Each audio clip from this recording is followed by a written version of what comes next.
Chapter 6. A Mason Wasp. Section 1. Her choice of a building site. Of the various insects that like to make their home in our houses, certainly the most interesting, for her beautiful shape, her curious manners, and her wonderful nest, is a certain wasp called the Pipus. She is very little known, even to the people by whose fireside she lives. This is owing to her quiet, peaceful ways. She is so very retiring that her host is nearly always ignorant of her presence. It is easy for noisy, tiresome, unpleasant persons to make themselves famous. I will try to rescue this modest creature from her obscurity. The Pipus is an extremely chilly mortal. She pitches her tent under the kindly sun that ripens the olive and prompts the cicada's song. And even then, she needs for her family the additional warmth to be found in our dwellings. Her usual refuge is the peasant's lonely cottage, with its old fig tree shading the well in front of the door. She chooses one exposed to all the heat of summers, and if possible, possessing a big fireplace in which a fire of sticks always burns. The cheerful blaze on winter evenings has a great influence upon her choice, for she knows by the blackness of the chimney that the spot is a likely one. A chimney that is not well glazed by smoke gives her no confidence. People must shiver with cold in that house. During the dog days in July and August, the visitor suddenly appears, seeking a place for her nest. She is not in the least disturbed by the bustle and movement of the household. They take no notice of her, nor she of them. She examines, now with her sharp eyes, now with her sensitive antennae, the corners of the blackened ceiling, the rafters, the chimney piece, the sides of the fireplace especially, and even the inside of the flue. Having finished her inspection and duly approved of the site, she flies away, soon to return with the pellet of mud which will form the first layer of the building. The spot she chooses varies greatly, and often it is a very curious one. The temperature of a furnace appears to suit the young Pipus. At least the favorite site is the chimney, on either side of the flue, up to a height of 20 inches or so. This snug shelter has its drawbacks. The smoke gets to the nests and gives them a glaze of brown or black like that which covers the stonework. They might easily be taken for inequalities in the mortar. This is not a serious matter, provided that the flames do not lick against the nests. That would stew the young wasps to death in their clay pots. But the mother wasp seems to understand this. She only places her family in chimneys that are too wide for anything but smoke to reach their sides. But in spite of all her caution, one danger remains.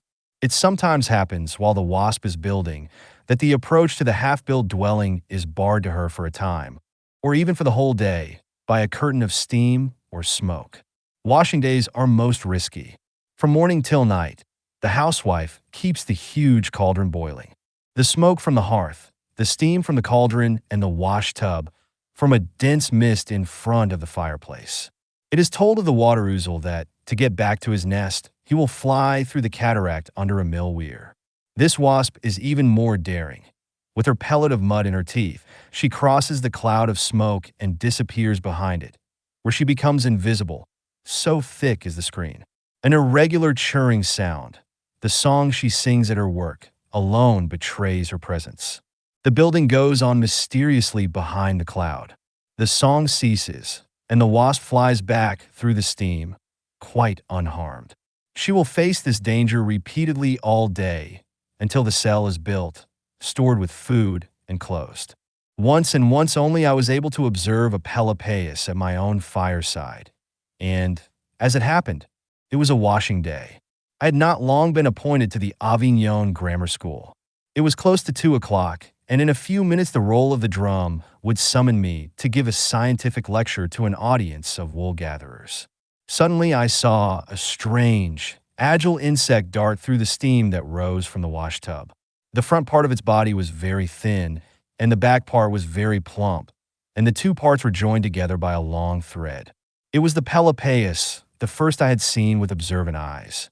Being very anxious to become better acquainted with my visitor, I fervently entreated the household not to disturb her in my absence. Things went better than I dared hope. On my return, she was still carrying on her mason's work behind the steam. Being eager to see the building of the cells, the nature of the provisions, and the evolution of the young wasps, I raked the fire so as to decrease the volume of smoke, and for a good 2 hours I watched the mother wasp diving through the cloud. Never again, in the 40 years that followed, was my fireplace honored with such a visit. All the further information I have gathered was gleaned on the hearths of my neighbors. The Pelopaeus, it appears, is of a solitary and vagrant disposition. She nearly always builds a lonely nest, and unlike many wasps and bees, she seldom starts her family at the spot where she was reared herself. She is often found in our southern towns, but on the whole, she prefers the peasant's smoky house to the townsman's white villa.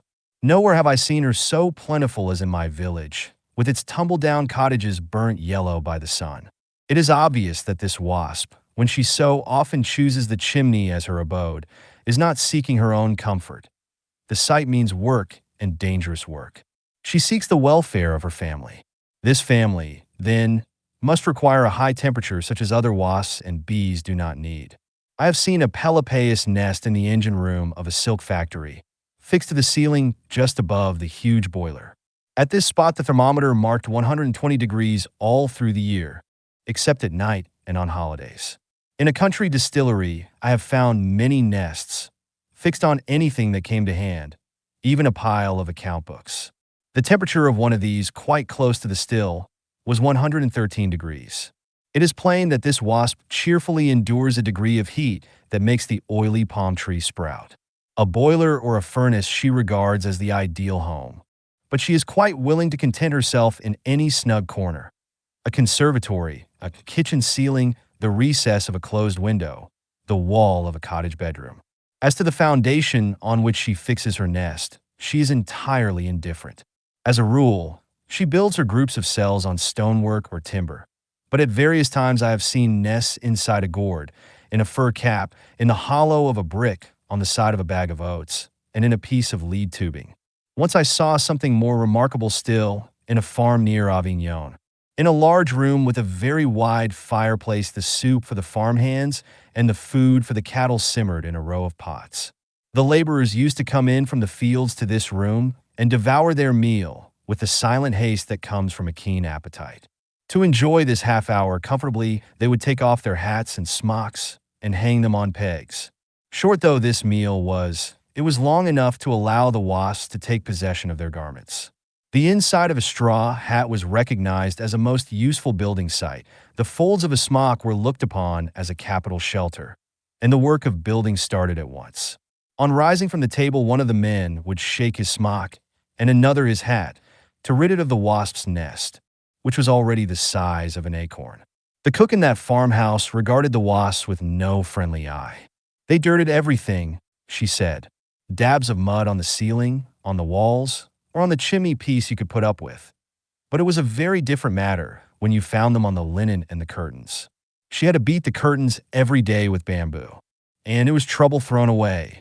The next morning the wasps began building as busily as ever. Section 2. Her building. I sympathized with the sorrows of that farm cook, but greatly regretted that I could not take her place. How gladly I would have left the wasps undisturbed, even if they had covered all the furniture with mud. How I longed to know what the fate of a nest would be, if perched on the uncertain support of a coat or a curtain. The nest of the mason bee is made of hard mortar, which surrounds the twig on which it is built, and becomes firmly fixed to it. But the nest of the Pelopaeus wasp is a mere blob of mud, without cement or foundations. The materials of which it is made are nothing but wet earth or dirt, picked up wherever the soil is damp enough. The thin clay of a riverbank is very suitable, but in my stony country streams are rare. I can, however, watch the builders at my leisure in my own garden when a thin trickle of water runs all day, as it does sometimes, through the little trenches that are cut in my vegetable plots. The Pelopaeus wasps of the neighborhood soon become aware of this glad event and come hurrying up to take advantage of the precious layer of mud, a rare discovery in the dry season. They scrape and skim the gleaming, shiny surface with their mandibles while standing high on their legs, with their wings quivering and their black bodies upraised. No neat little housewife, with skirts carefully tucked up out of the dirt, could be more skillful in tackling a job likely to soil her clothes. These mud gatherers have not an atom of dirt upon them. So careful are they to tuck up their skirts in their own fashion. That is to say, to keep their whole body out of the way, all but the tips of their legs and the busy points of the mandibles with which they work. In this way, a dab of mud is collected, almost the size of a pea. Taking the load in its teeth, the insect flies off, adds a layer to its building, and soon returns to collect another pellet.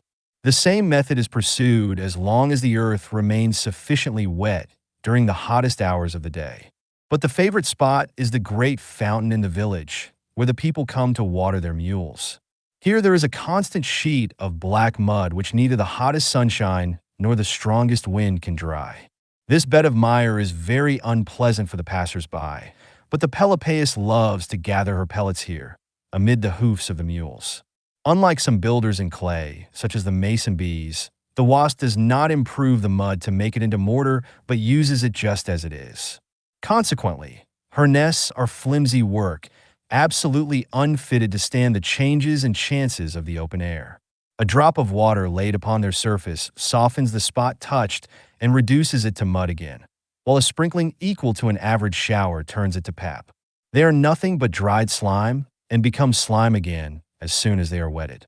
It is plain, then, that even if the young Pelopaeus were not so chilly by nature, a shelter is indispensable for the nests, which would go to pieces at the first shower of rain. That is why this wasp is so fond of human dwellings, and especially of the chimney. Before receiving its final coating, which covers up the details of the building, the nest has a certain beauty of its own. It consists of a cluster of cells, sometimes arranged side by side in a row, which makes it look rather like a mouth organ, but more often grouped in layers placed one above the other. I have sometimes counted as many as 15 cells. Some nests contain only 10, others are reduced to 3 or 4, or even only 1. In shape, the cells are not far from cylinders, slightly larger at the mouth than at the base. They are a little more than an inch long and about half an inch wide. Their delicate surface is carefully polished and shows a series of string-like projections running crosswise, not unlike the twisted cords of some kinds of gold lace. Each of these strings is a layer of the building. It comes from the clod of mud used for the coping of the part already built. By counting them, you can tell how many journeys the wasp has made in the course of her work. There are usually between 15 and 20. For one cell, therefore, the industrious builder fetches materials something like 20 times. The mouth of the cells is, of course, always turned upwards. A pot cannot hold its contents if it is upside down. And the wasp cell is nothing but a pot intended to hold the store of food, a pile of small spiders. The cells, built one by one, stuffed full of spiders and closed as the eggs are laid, preserve their pretty appearance until the cluster is considered large enough. Then, to strengthen her work, the wasp covers the whole with a casing as a protection and defense. She lays on the plaster without stint and without art, giving it none of the delicate finishing touches which she lavishes on the cells. The mud is applied just as it is brought, and merely spread with a few careless strokes. The beauties of the building all disappear under this ugly husk. In this final state, the nest is like a great splash of mud flung against the wall by accident. Section 3. Her provisions. Now that we know what the provision jar is like, we must find out what it contains. The young Pelopaeus is fed on spiders. The food does not lack variety, even in the same nest and the same cell, for any spider may form a meal, as long as it is not too large for the jar. The cross spider, with 3 crosses of white dots on her back, is the dish that occurs most often. I think the reason for this is simply that the wasp does not go far from home on her hunting trips, and the spider with the crosses is the easiest to find. The spider, armed with poison fangs, is a dangerous prey to tackle. When of fair size, she could only be conquered by a greater amount of daring and skill than the wasp possesses. Moreover, the cells are too small to hold a bulky object. The wasp, therefore, hunts game of moderate size. If she meets a kind of spider that is apt to become plump, she always chooses a young one. But though all are small, the size of her victims varies enormously, and this variation in size leads also to variation in number. One cell will contain a dozen spiders, while in another there are only 5 or 6. Another reason for her choice of small spiders is that she kills them before potting them in her cells. She falls suddenly upon her prey and carries it off almost without pausing in her flight. The skillful paralysis practiced by some insects is unknown to her. This means that when the food is stored, it soon decays. Fortunately, the spiders are small enough to be finished at a single meal. If they were large and could only be nibbled here and there, they would decay and poison the grubs in the nest. I always find the egg, not on the surface of the heap, but on the first spider that was stored. There is no exception to this rule. The wasp places a spider at the bottom of the cell, lays her egg upon it, and then piles the other spiders on the top. By this clever plan, the grub is obliged to begin on the oldest of the dead spiders, and then go on to the more recent. It always finds in front of its food that has not had time to decompose. The egg is always laid on the same part of the spider, the end containing the head being placed on the plumpest spot. This is very pleasant for the grub. For the moment it is hatched, it can begin eating the tenderest and nicest food in the store. Not a mouthful is wasted, however, by these economical creatures. When the meal is finished, there is practically nothing left of the whole heap of spiders. This life of gluttony lasts for 8 or 10 days. The grub then sets to work to spin its cocoon, a sack of pure, perfectly white silk, extremely delicate. Something more is required to make this sack tough enough to be a protection, so the grub produces from its body a sort of liquid varnish. As soon as it trickles into the meshes of the silk, this varnish hardens and becomes a lacquer of exquisite daintiness. The grub then fixes a hard plug at the base of the cocoon to make it secure. When finished, the work is amber yellow and rather reminds one of the outer skin of an onion. It has the same fine texture, the same color and transparency, and like the onion skin, it rustles when it is fingered. From it, sooner or later according to temperature, the perfect insect is hatched. It is possible, while the wasp is storing her cell, to play her a trick which will show how purely mechanical her instincts are. A cell has just been completed, let us suppose, and the huntress arrives with her first spider. She stores it away, and at once fastens her egg on the plumpest part of its body. She sets out on a second trip. I take advantage of her absence to remove with my tweezers from the bottom of the cell both the dead spider and the egg. The disappearance of the egg must be discovered by the wasp, one would think, if she possesses the least gleam of intelligence. The egg is small, it is true, but it lies on a comparatively large object, the spider. What will the wasp do when she finds the cell empty? Will she act sensibly and repair her loss by laying a second egg? Not at all. She behaves most absurdly. What she does is to bring a second spider, which she stores away with as much cheerful zeal as if nothing unfortunate had occurred. She brings a third and a fourth, and still others, each of whom I remove during her absence, so that every time she returns from the chase the storeroom is found empty.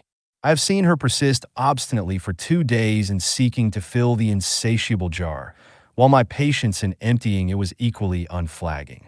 With the 20th victim, possibly owing to the fatigue of so many journeys, the huntress considered that the pot was sufficiently supplied and began most carefully to close the cell that contained absolutely nothing. The intelligence of insects is limited everywhere in this way. The accidental difficulty which one insect is powerless to overcome, any other, no matter what its species, will be equally unable to cope with. I could give a host of similar examples to show that insects are absolutely without reasoning power, notwithstanding the wonderful perfection of their work. A long series of experiments has forced me to conclude that they are neither free nor conscious in their industry. They build, weave, hunt, stab, and paralyze their prey in the same way as they digest their food or secrete the poison of their sting, without the least understanding of the means or the end. They are, I am convinced, completely ignorant of their own wonderful talents. Their instinct cannot be changed. Experience does not teach it. Time does not awaken a glimmer in its unconsciousness. Pure instinct, if it stood alone, would leave the insect powerless in the face of circumstances. Yet circumstances are always changing, the unexpected is always happening. In this confusion, some power is needed by the insect, as by every other creature, to teach it what to accept and what to refuse. It requires a guide of some kind, and this guide it certainly possesses. Intelligence is too fine a word for it. I will call it discernment. Is the insect conscious of what it does? Yes and no. No, if its action is guided by instinct. Yes, if its action is the result of discernment. The Pelopaeus, for instance, builds her cells with earth already softened into mud. This is instinct. She has always built in this way. Neither the passing ages nor the struggle for life will induce her to imitate the mason bee and make her nest of dry dust and cement. This mud nest of hers needs a shelter against the rain. A hiding place under a stone, perhaps, sufficed at first, but when she found something better, she took possession of it. She installed herself in the home of man. This is discernment. She supplies her young with food in the form of spiders. This is instinct, and nothing will ever persuade her that young crickets are just as good. But should there be a lack of her favorite cross spider, she will not leave her grubs unfed. She will bring them other spiders. This is discernment. In this quality of discernment lies the possibility of future improvement for the insect. Section 4. Her origin. The Pelopaeus sets us another problem. She seeks the warmth of our fireplaces. Her nest, built of soft mud which would be reduced to pulp by damp, must have a dry shelter. Heat is a necessity to her. Is it possible that she is a foreigner? Did she come, perhaps, from the shores of Africa, from the land of dates to the land of olives? It would be natural, in that case, that she should find our sunshine not warm enough for her, and should seek the artificial warmth of the fireside. This would explain her habits, so unlike those of the other wasps, by all of whom mankind is avoided. What was her life before she became our guest? Where did she lodge before there were any houses? Where did she shelter her grubs before chimneys were thought of? Perhaps when the early inhabitants of the hills near Cerignan were making weapons out of flints, scraping goatskins for clothes, and building huts of mud and branches, those huts were already frequented by the Pelopaeus. Perhaps she built her nest in some bulging pot, shaped out of clay by the thumbs of our ancestors, or in the folds of the garments, the skins of the wolf and the bear. When she made her home on the rough walls of branches and clay, did she choose the nearest spot, I wonder, to the hole in the roof by which the smoke was let out? Though not equal to our chimneys, it may have served at a pinch. If the Pelopaeus really lived here, with the earliest human inhabitants, what improvements she has seen! She too must have profited greatly by civilization. She has turned man's increasing comfort into her own. When the dwelling with a roof and a ceiling was planned, and the chimney with a flue was invented, we can imagine the chilly creature saying to herself, "How pleasant this is! Let us pitch our tent here." But we will go back further still. Before huts existed, before the niche and the rut, before man himself had appeared, where did the Pelopaeus build? The question does not stand alone. Where did the swallow and the sparrow build before there were windows and chimneys to build in?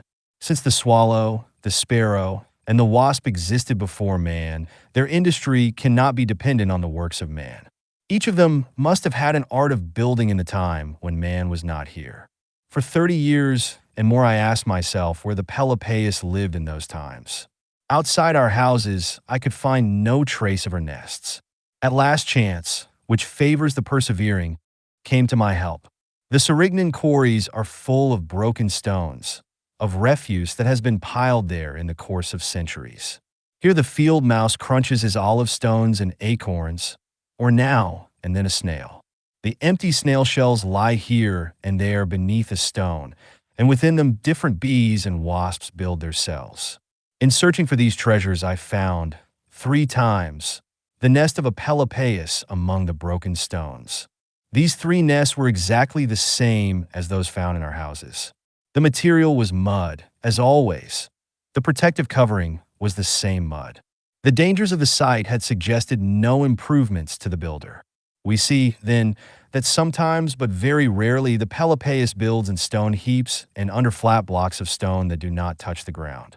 It was in such places as these that she must have made her nest before she invaded our houses. The 3 nests, however, were in a piteous state. The damp and exposure had ruined them, and the cocoons were in pieces. Unprotected by their earthen cover, the grubs had perished, eaten by a field mouse or another. The sight of these ruins made me wonder if my neighborhood were really a suitable place for the Pelopaeus to build her nest out of doors. It is plain that the mother wasp dislikes doing so and is hardly ever driven to such a desperate measure.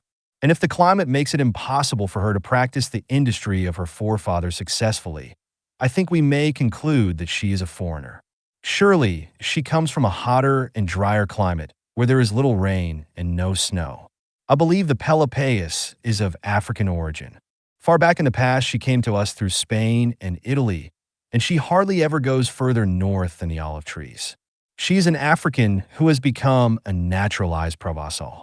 In Africa, she is said often to nest under stones, but in the Malay archipelago, we hear of her kinswoman in houses. From one end of the world to the other, she has the same tastes: spiders, mud cells, and the shelter of a man's roof. If I were in the Malay archipelago, I should turn over the stone heaps and should most likely discover a nest in the original position, under a flat stone.